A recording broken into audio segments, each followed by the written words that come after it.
So let's start. All right. Is this test run or is it start? We're recording this. Oh, okay. But I will take it out. I see. If I want to. Okay. I mean, we should have an official start, no? I will do the official start. I see. Or do you want to do the start? Do I want to do the start? Yeah, you can do the start. I mean, you're the maestro. I'm following you. Yeah, but you're not going to do a lot of starts like of podcast in your life. I mean, maybe how do you know? It could be special. I mean, it would be your first. It's not my first. I mean, a first is a pretty special thing. It's actually my second podcast. Oh, is it? Yeah. Did you start the other one? I don't think I did.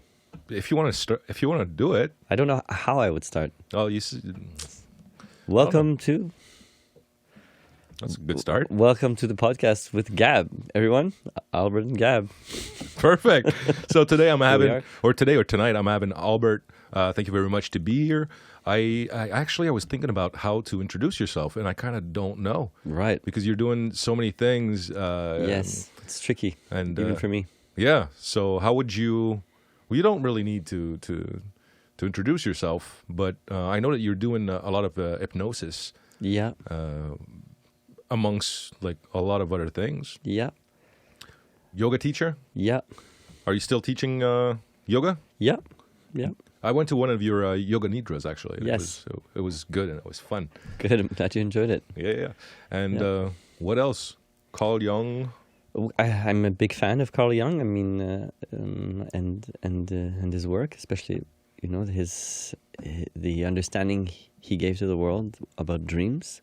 Right. And archetypes and the interplay of inner symbols. So definitely he's a big influence. I mean, his work is extensive, and I've only just skimmed the surface, but I like him a lot.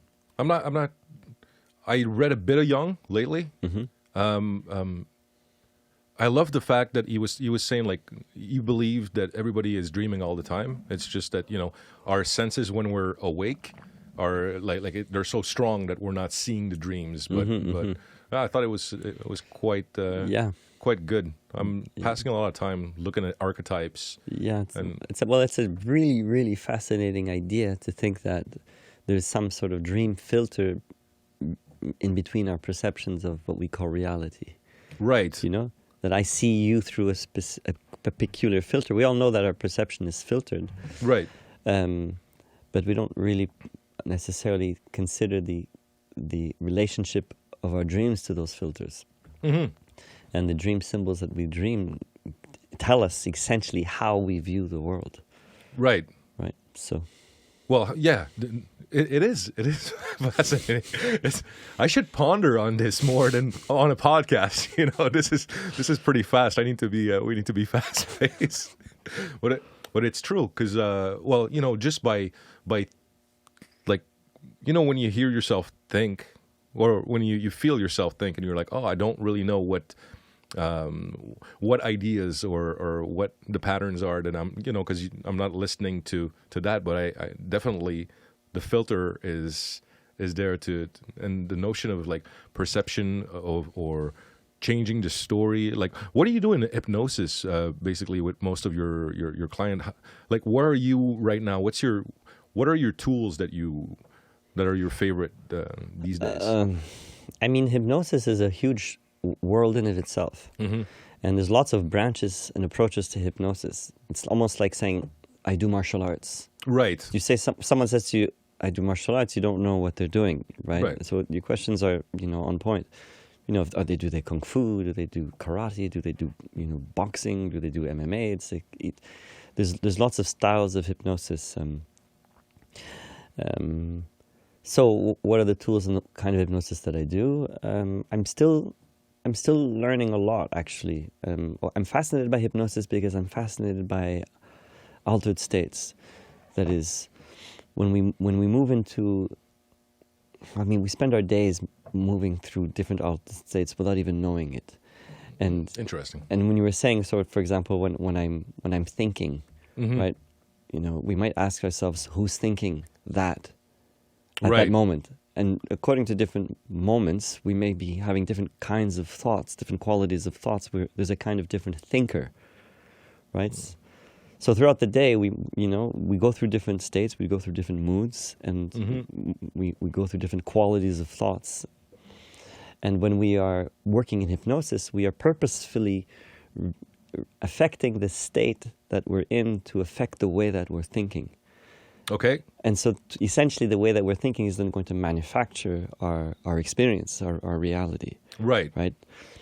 And by purposefully moving ourselves into a particular state where we can consciously reorganize our thoughts, we can then reestablish certain ways of being that we would rather be, right? You know, when you look at the way a day unfolds, our behavior is spontaneous. Like we don't really decide and choose act throughout the day. Definitely. We're just you know, we're in motion. We're in reaction. Yeah, we're in motion. Yeah, that's right. There's things going on. Yeah. And so those motions are reflecting certain programs. You know, and those programs, you might say, are thought systems. Right. And so by going into these altered states, we can influence those. Right? We can really apply a certain kind of conscious thinking Into like the so our patterns would be in our unconscious self. Sure. Right? Yeah. And then you can re-engineer Yeah, that's a good way to put it. the unconscious, or you're trying to put like or you're trying to make your consciousness even more conscious. Well, that's how we do it. Okay. Yeah, by essentially by making the unconscious more conscious, we can then influence the unconscious, and then we allow the unconscious then to be unconscious again.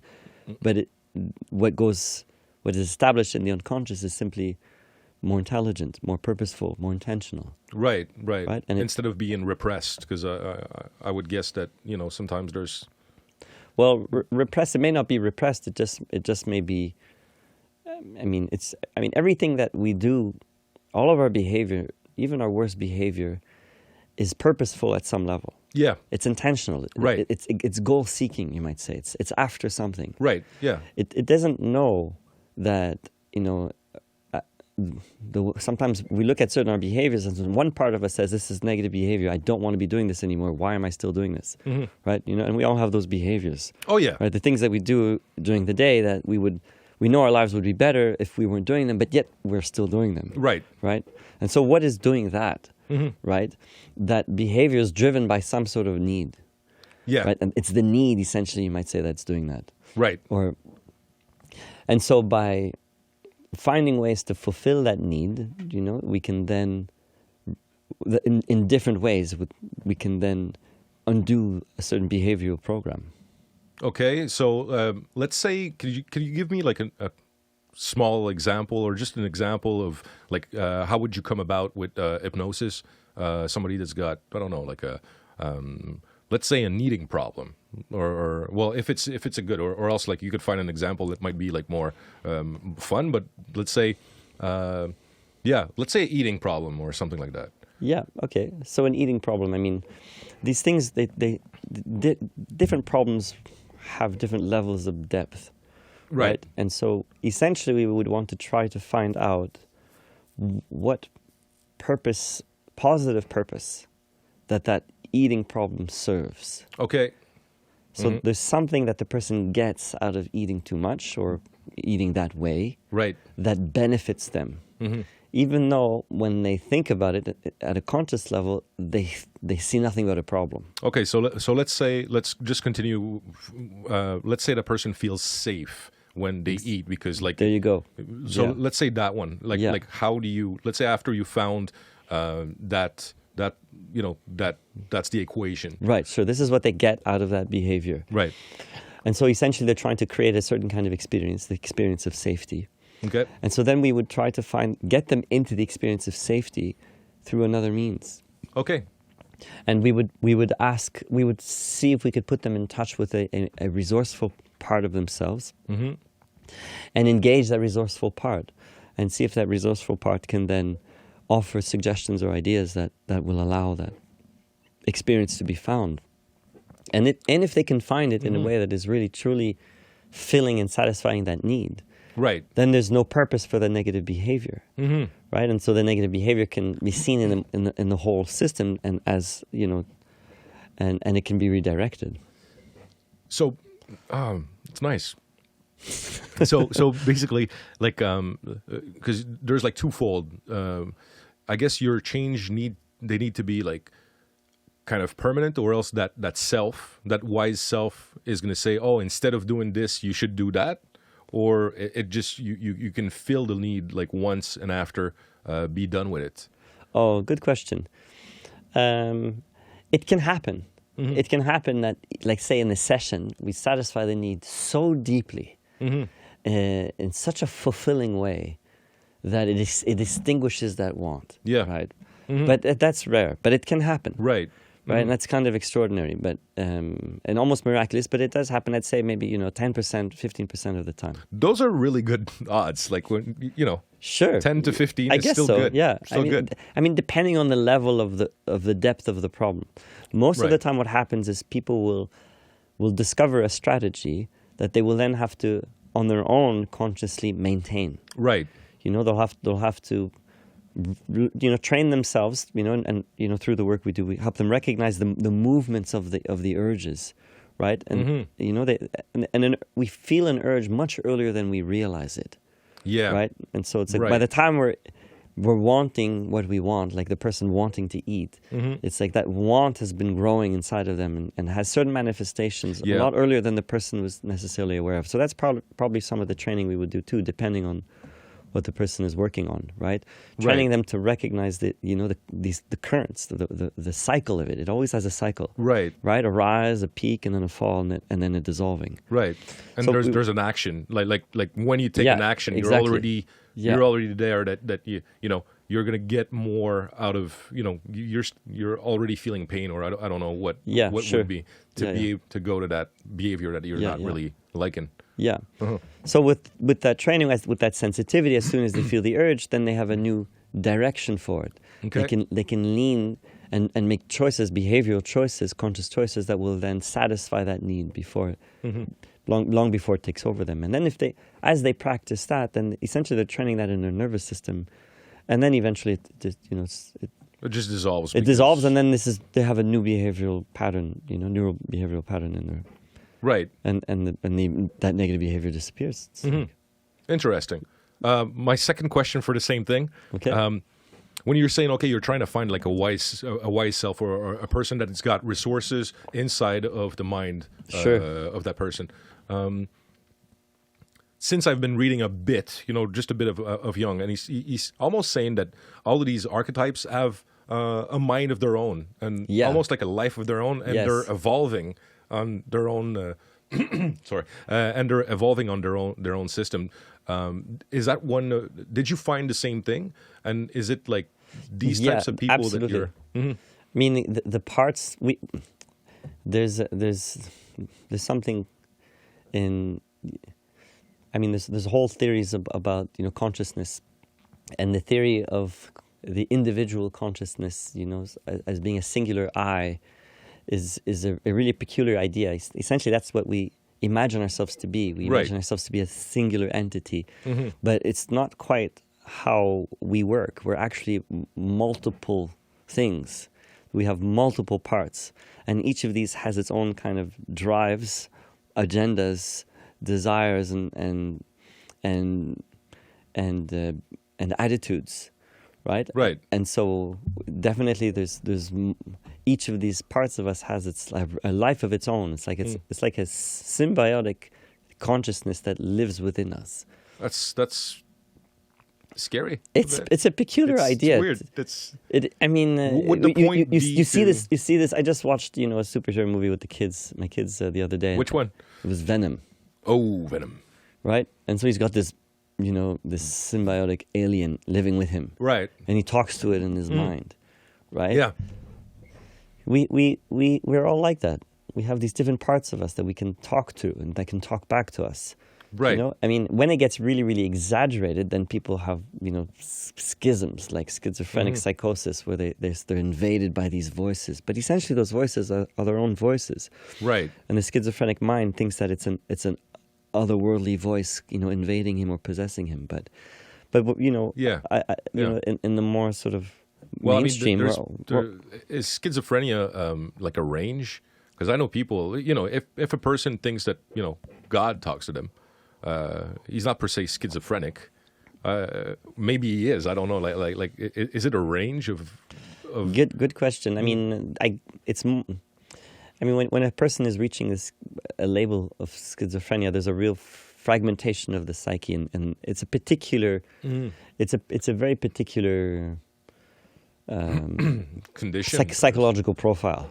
Right. You know, I mean, you might say it's a range, but a person who's had the schizophrenic breakdown, they've had a crack, they've had a psychosis. Okay, yeah. Right, and then, and some of them recover, but most of them don't. Right, after this sort of psyche fragments like that, then they tend to be, according to Jung, they're constantly fighting, like content flooding from the subconscious, and their conscious self ego doesn't have any measure to protect itself against it. Right, and so that's why they feel like these feelings of tremendous grandeur and you know, these epic mythological perspectives of life and themselves. And that sounds fun. Well, also these delusions, right? Because like you were saying, we dress up reality with our dreams, right? And so their dream content is so strong that they really lose touch with reality. So the dream world is stronger than the that's reality. Right, exactly, and it invades them, and they can't tell the difference between reality and their dreams, like truly, right? And so that's a scary place. I mean, oh yeah, definitely. Especially when the dreams are not that good, right? Right. I guess if the dreams are good, then it can, you know, like if it's just God, you know, or a friendly, benign. Just God. I mean, just rather than the devil. Do you know what I mean? Yeah, definitely. How about individuation? The process of Jung, like what would be? Let's say like we have a few archetypes, or we have a few different voices in our head. Yeah, and they want to have. They have all of their own will, basically, of what they want to experience, and because for Jung, like the individuation process was kind of like the end goal, I guess, and I don't really know much about it, and since I got you in front of me, I mean, like I said, I'm not an expert on Jung, but I do like his work. Yeah, I mean, essentially, our growth is essentially the growth of these archetypes, the maturing of the archetypes within us. Right. As they evolve, we evolve, or as our evolution, our maturing is essentially the maturing of these you know, these symbolic entities within us. Right. Right, and a capacity to encounter deeper beings or deeper archetypes that are more integrated within us, right? So essentially, like, you know, Carl Jung